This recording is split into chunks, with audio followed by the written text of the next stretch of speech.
compañeros y compañeras de la Escuela de Formación. Bienvenidos al 7º seminario. Además, quisiera saludar a nombre de la Confederación del Pueblo Cayambe y la Fundación Causay. En este día tendremos el tema de Sistema de Naciones Unidas y Pueblos Indígenas. Nuestra compañera expositora será la compañera Jenny Chicaiza, quien es ingeniera en Administración Turística por la Universidad Católica de Ibarra, magíster en Antropología en la Flaxo. Su ámbito de trabajo se enfoca en derechos de los pueblos indígenas e investigación en saberes ancestrales. Tiene una amplia trayectoria y conocimiento sobre sistemas de Naciones Unidas e interculturalidad. Bienvenidos, bienvenidas, compañeras y compañeros.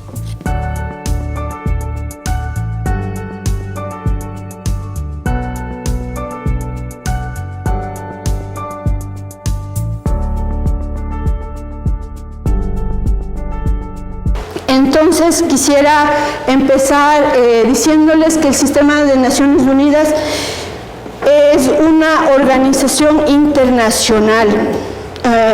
En un inicio, en la historia de las Naciones Unidas, primero se había constituido como una sociedad de naciones y posteriormente, en 1942, se constituye como las Naciones Unidas como tal. ¿Y quién creen que integra a las Naciones Unidas? ¿Serán las organizaciones? ¿Quién creen que integra las Naciones Unidas? Muy bien, los países. Lo integran los estados, ¿no? Y Ecuador es o no parte de las Naciones Unidas. Sí, Ecuador es parte de las Naciones Unidas, incluso fue uno de los primeros países en adscribirse al Sistema de Naciones Unidas, ¿no? Y actualmente cuenta con 193 miembros. Cuando se crean las Naciones Unidas, junto con la creación de las Naciones Unidas, se expide la Carta de las Naciones Unidas, y esto se lo hace en San Francisco. Y con la Carta de Naciones Unidas lo que se dice es cómo va a funcionar esta organización internacional que agrupa a los estados, ¿no? Y no solamente señala estos objetivos, sino también señala los órganos, que es lo que ya vamos a ver, ¿no?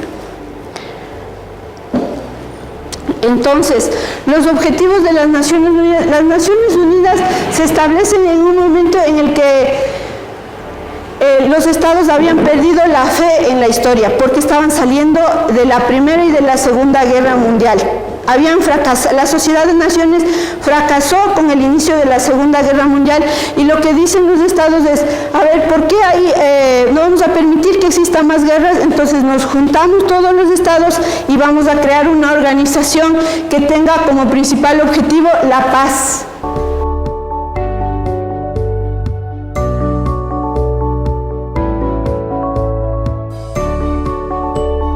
Pero bueno, el Sistema de Naciones Unidas es todo esto, ¿no? Está constituido por diferentes órganos, está constituido por órganos subsidiarios, está constituido por diferentes instituciones, digámoslo así, ¿no? Por ejemplo, entre una de estas instituciones, les voy a ir nombrando algunas, ¿no? Y dentro del Sistema de Naciones Unidas se llaman agencias. Entre esas, por ejemplo, UNICEF es parte de las Naciones Unidas, el PNUD es parte de las Naciones Unidas, ONU Mujeres es parte de las Naciones Unidas. ¿Qué más? ¿Alguna otra que hayan oído? La FAO, por ejemplo, es parte del Sistema de Naciones Unidas. Entonces, cuando la Carta de Naciones Unidas se expide, cuando se crea la organización como tal, se crean los siguientes órganos principales. No sé si uno de los principales órganos es la Asamblea General. A veces en las noticias se escucha, ¿no? Y dice, se ha reunido la Asamblea General de las Naciones Unidas. Y uno dice, bueno, que se reúnan, ¿no es cierto? No pasa nada. Entonces, lo que yo quiero decirles aquí es que dentro de la Asamblea de las Naciones Unidas se encuentra el Consejo de Derechos Humanos. Y este Consejo de Derechos Humanos es importantísimo para los pueblos indígenas porque este es un espacio que ya vamos a ver, es un espacio en donde tienen participación los pueblos indígenas y cualquiera de ustedes, cualquiera de nosotros podemos participar en este espacio. Entonces, aquí, ¿no? En esta parte donde estoy señalando, que no se ve, pero bueno, es en esta parte. La Asamblea General, y aquí está el Consejo de Derechos Humanos, en donde podemos tener participación. Posteriormente también está el Consejo de Seguridad, porque se acuerdan que los objetivos de las Naciones Unidas, entre ellos está la paz. Posteriormente también con la Carta se crea el Consejo de Derechos Económicos y Sociales, también conocido como el ECOSOC. Y dentro del ECOSOC, aquí está el Consejo de Derechos Económicos y Sociales, está otro órgano específico para los pueblos indígenas. Por otra parte también se crea la Secretaría General. Y dentro de la Secretaría, bueno, ya vamos a ir viendo, vamos a ir desglosando un poquito, se encuentra la Oficina del Alto Comisionado de las Naciones Unidas para los Derechos Humanos. Y vamos a ver que esta oficina brinda justamente un programa de becas para pueblos indígenas, al cual igualmente todos pueden acceder. Y finalmente lo que crea un último órgano, que es el Consejo de Administración Fiduciaria, que esto ya lo vamos a ir viendo uno por uno más adelante.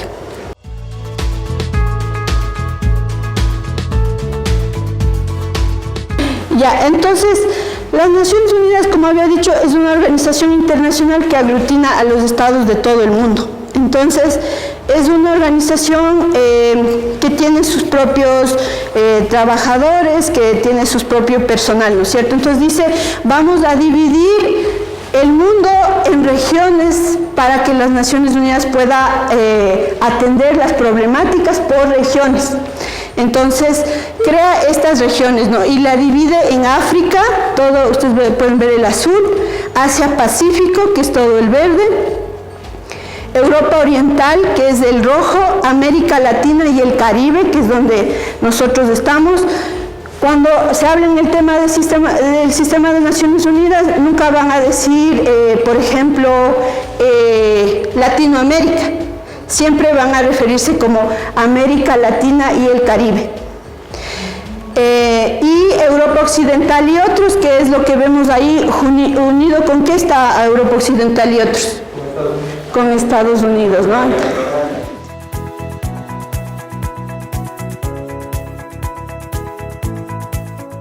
Entonces, esta es básicamente una imagen de cómo se desarrolla la Asamblea General de las Naciones Unidas.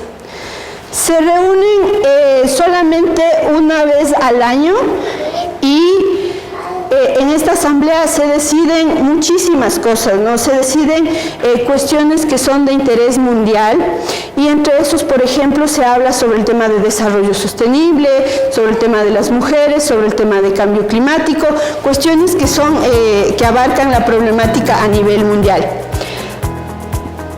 Y generalmente el debate se realiza en septiembre y dice aquí en la sede. Las Naciones Unidas tienen dos sedes. Una sede que está en Ginebra, que es donde se realiza el curso, nuevamente ahí otra cuña. Se realiza el curso en Ginebra y la otra sede está en Nueva York, que es donde se realiza también el foro permanente, que ya lo vamos a ver.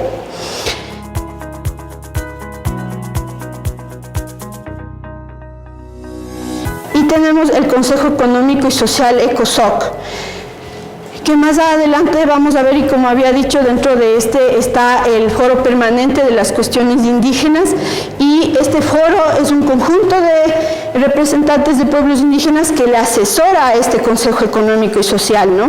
También se denomina el Gran Consejo y lo que hacen es proyectos de convención. Ya vamos a ver más adelante qué son las convenciones. la Corte Internacional de Justicia, el Consejo de Administración Fiduciaria. Este consejo, digamos, se mantiene, pero no desarrolla sus actividades porque este Consejo de Administración Fiduciaria estaba a cargo de todas las colonias, ¿no? de liberar a los países de algunas colonias y todo este tema sobre el proceso de descolonización. Y aquí tenemos el secretario general. Este secretario general, tal vez le deben haber visto igual en la televisión, se llama Antonio Guterres y es el principal funcionario del sistema de Naciones Unidas. Es quien representa a los valores principales de las Naciones Unidas en el mundo, y él también en determinadas ocasiones se pronuncia sobre temas de derechos humanos, sobre temas de interés mundial.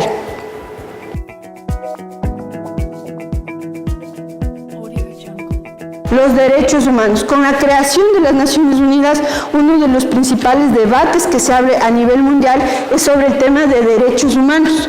¿Y qué será este tema de los derechos humanos? Y los derechos humanos, como su nombre lo dice, son inherentes, es decir, son para todos los seres humanos.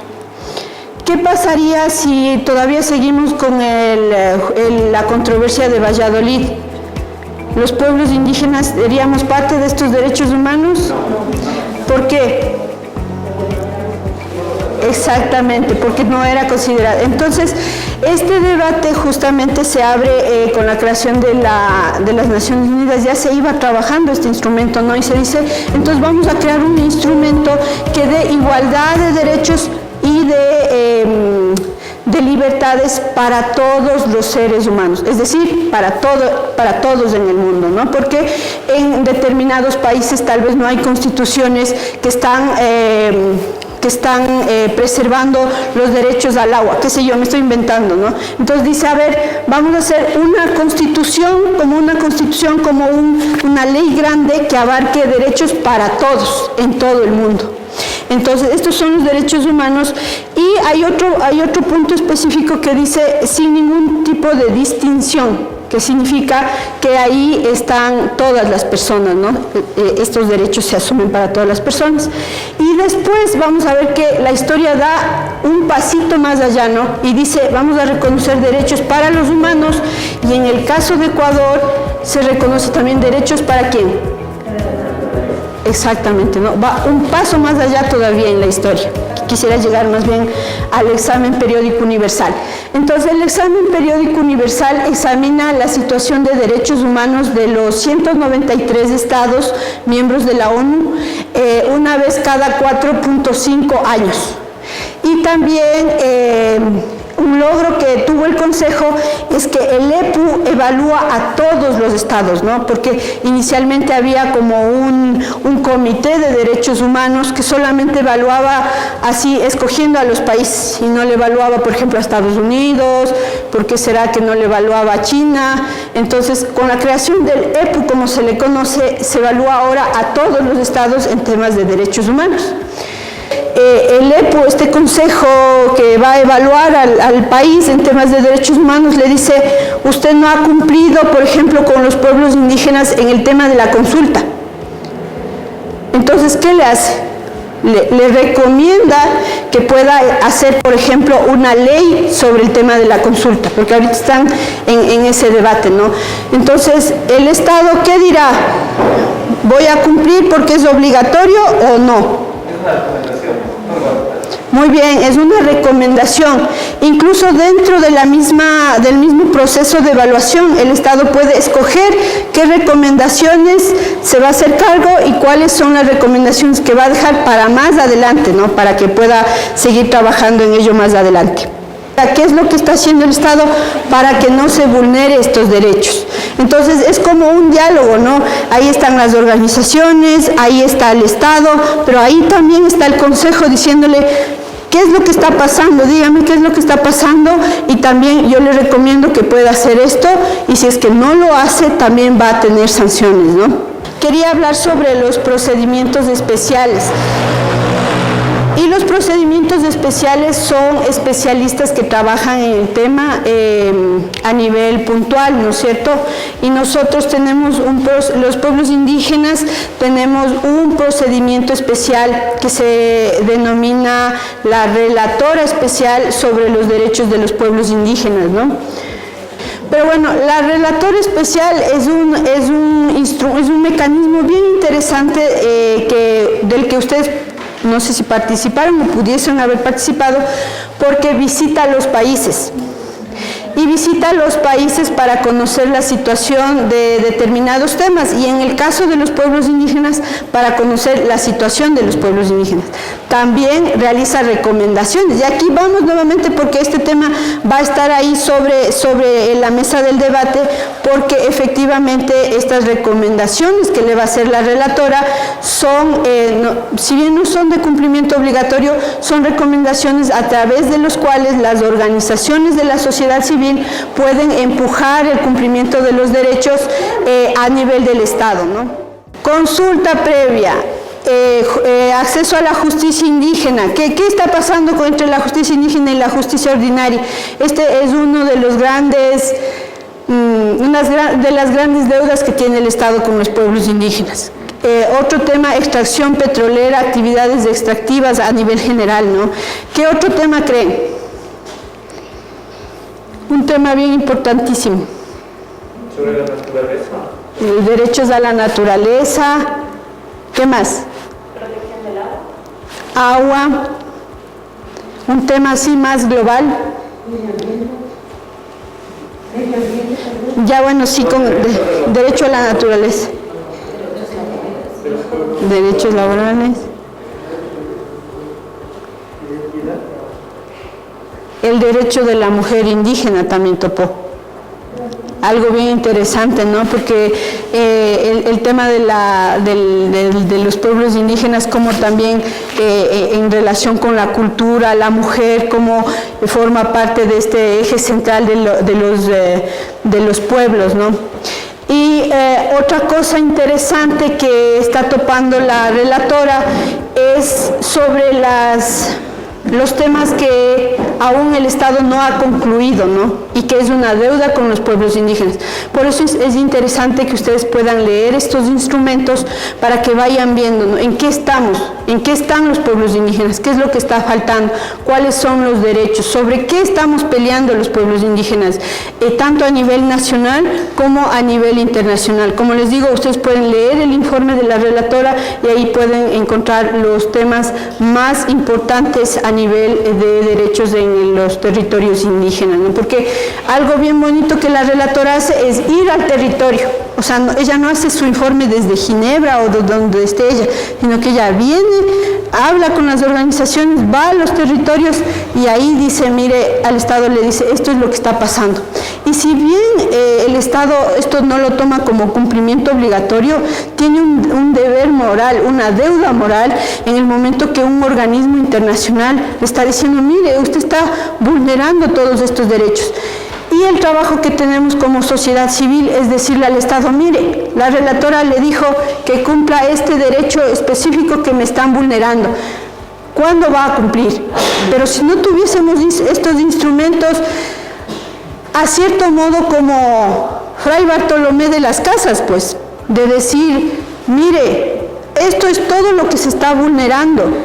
¿Qué vamos a hacer para resarcir todas estas vulneraciones? Entonces, estos instrumentos nos sirven para generar esa presión social al Estado y para que éste cumpla con sus obligaciones, ¿no? Porque la relatora, por ejemplo, en este caso le está diciendo, cumpla con sus obligaciones. Los pueblos indígenas están pidiendo que se cree una norma específica sobre la consulta previa, libre e informada.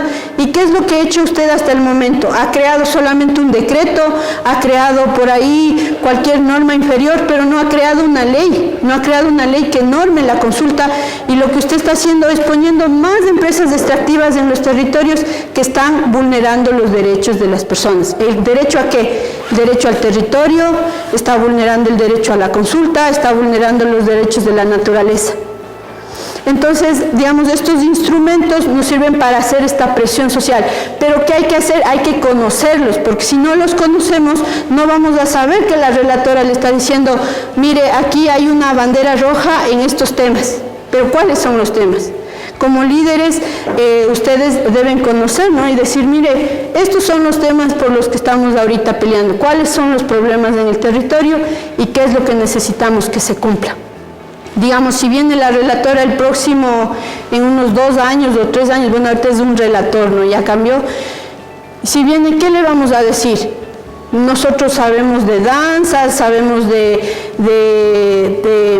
artesanías, sí, está muy bien, pero ¿cuáles son los problemas que tenemos en el territorio? Y eso hay que tener muy bien identificado cuando queramos participar en estos mecanismos internacionales.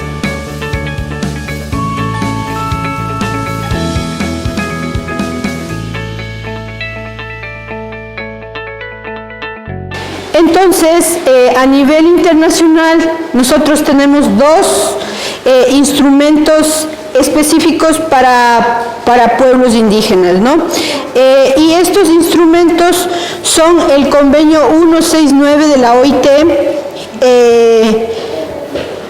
ratificado por Ecuador en 1998, y la Declaración de las Naciones Unidas sobre los Derechos de los Pueblos Indígenas de 2007. ¿Cuál será la diferencia entre este convenio y esta declaración? Pactos y convenios son de cumplimiento obligatorio, ¿no es cierto? ¿Y las declaraciones son de cumplimiento obligatorio o no? Muy bien, son obligatorios a través de los diferentes convenios y pactos internacionales. Entonces, el convenio 169 de la OIT, hoy por hoy, es el principal instrumento de derechos de los pueblos indígenas, ¿no? Y miren que y este convenio es uno de los convenios en el que se topa el tema de los derechos de los pueblos indígenas a nivel internacional, digamos un instrumento pionero, ¿no? Y este instrumento, ¿qué es lo que dice? La OIT, ¿qué es en primer lugar? ¿Han oído? La Organización Internacional del Trabajo. ¿Y qué tendrá que ver la Organización Internacional del Trabajo con los temas indígenas? Ha sido una gran labor de los pueblos indígenas poder incluir este tema de los derechos indígenas en el convenio 169 de la OIT. Y esto es porque también se toma muy en cuenta el tema del derecho a los territorios y a la consulta, ¿no? El convenio 169 de la OIT es uno de los instrumentos, más bien dicho, diría yo, el principal instrumento en temas de derechos indígenas y que aborda un tema tan importante que es el tema del derecho a la consulta previa, libre e informada.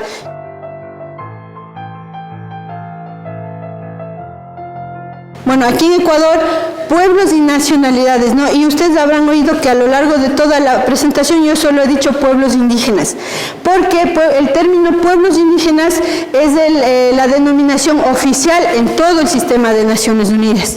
Entonces, pueblos y nacionalidades es una denominación, una construcción social y política que tenemos aquí en Ecuador, pero a nivel internacional el sistema de Naciones Unidas maneja el término de pueblos indígenas.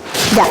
Y igual ahí en todos los instrumentos de pueblos indígenas ustedes van a ver ahí los pueblos indígenas, ¿no? También hablan, por ejemplo, esta declaración es sobre los pueblos indígenas y tribales, sobre todo por el tema de pueblos tribales que existen en otros continentes, ¿no? Por eso es que lo que estoy comentando es que a nivel internacional los pueblos indígenas como tal, los que se autodefinen como pueblos indígenas, forman parte de todo de estas construcciones que se han dado en el sistema de naciones. Pareciera que sí, pero es importante el concepto que se maneja sobre pueblo indígena. Aquí, vuelvo a decir, no, nuevamente, pueblo y nacionalidad se sabe, se tiene definido, se maneja una construcción social y política, pero a nivel internacional se habla de pueblos indígenas a nivel general, justamente porque las construcciones más específicas se dan en cada uno de los países, pero se hace una definición de pueblo que ya la vamos a ver en la Declaración de Pueblos la Declaración de Derechos de los Pueblos Indígenas.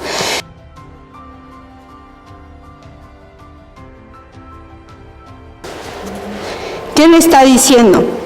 Consultar a los pueblos ¿Sobre qué tiene que consultarle? Las decisiones que se tomen. Sobre las decisiones que se tomen, pero ¿con respecto a quién? A nosotros. Tendrá que consultarle, por ejemplo, con respecto al pueblo afrodescendiente. No, que nos afecta. Exacto, esa es una palabra clave, ¿no? Consultar sobre las cuestiones que les afecten, dice. ¿Y qué serán las cuestiones que nos afectan, por ejemplo, aquí en el territorio Cayambi?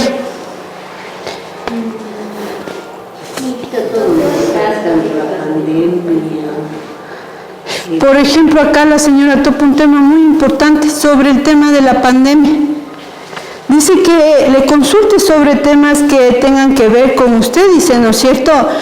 Por ejemplo, el tema de las vacunas tendrán que ver con el pueblo Cayambi. Sí. Y le dice, entonces dice, el pueblo Cayambi dice, pongo un ejemplo, no es lo que está pasando, pero dice, el pueblo Cayambi, en base a su autodeterminación, decide que se van a poner las vacunas desde los 16 años hasta los 90 años. Eso es lo que está decidiendo el pueblo Cayambi. Y pongo como ejemplo, ¿no? Y el Estado dice, solo se van a vacunar los que tienen 50 años. Esa es la norma. Entonces, ¿qué le va a decir el pueblo Cayambi? No, usted tiene que consultarme para ver qué es lo que dicen las organizaciones de base y qué es lo que vamos a hacer en nuestro territorio, porque en base a la autodeterminación nosotros podemos ejercer este derecho y plantear al Estado lo que nosotros creemos que es mejor para nuestros territorios, ¿no? Entonces, el tema de la consulta es un tema bastante interesante que posiblemente lo profundicen en este curso, pero por ejemplo tiene mucha relación con el derecho que nosotros tenemos a los territorios. Y ahí es cuando yo siempre pongo este ejemplo, ¿no es cierto? Yo soy de la comunidad de San Francisco de Cajas y le digo a mi esposo, porque él dice el tema de la consulta en la Amazonía, dice, es algo que ya viene en lucha y no logran, pero es una lucha por la casa de uno, ¿no? Digamos que en los páramos de Cajas se encuentra una mina de oro. ¿No es cierto? Y el Estado dice, a ver, voy a declarar todo este páramo, vamos a empezar a explotar el día de mañana, porque todo este oro necesitamos para hacer carreteras, para ponerles las vacunas, para todo esto. Necesitamos de esta plata y vamos a ir y vamos a declarar esto de utilidad pública y vamos a explotar todo este páramo. ¿Podrá eso hacer el Estado o no? ¿Qué tendría que hacer el Estado?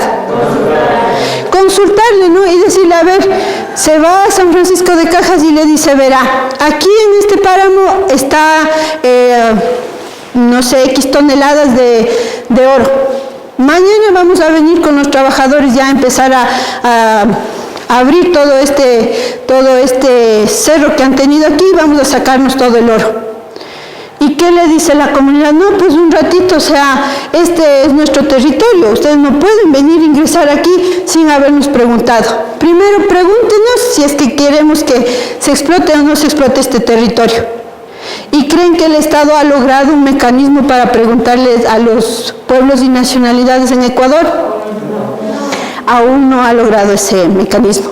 Entonces ha creado decretos que le dice que se va a hacer un proceso de consulta, que se va a ir de buena fe a las comunidades. ¿Y qué es lo que hace? Van y socializan, le dice, este es el proyecto, vamos a ir por aquí, por acá, fírmeme, y dicen, ya, eso es un proceso de consulta. ¿Será eso un proceso de consulta? No. Este es el principal instrumento que tenemos para reclamar el tema de la consulta previa, libre e informada. Igual estas características, ¿no? Que sea previa, que sea libre y que sea informada. Que sea previa significa que me consulte antes de que haga la actividad, pues no ya cuando está haciendo o ya cuando acabó. Eso ya igual lo van a ver tal vez más adelante. Y la otra es sobre la Declaración de las Naciones Unidas sobre los Derechos de los Pueblos Indígenas, que es esta, ¿no? Y que es bastante nueva, del 2007. Entonces el debate justamente fue pues si ya tenemos la Declaración Universal de los Derechos Humanos, ¿por qué queremos nosotros una declaración específica sobre los pueblos indígenas? Por la forma de organización, ¿por qué más? Por el respeto de nuestra identidad también, pues. Ya, muy bien, el respeto, porque también se habla sobre tradiciones, sobre patrimonio, sobre valoración, ¿por qué más?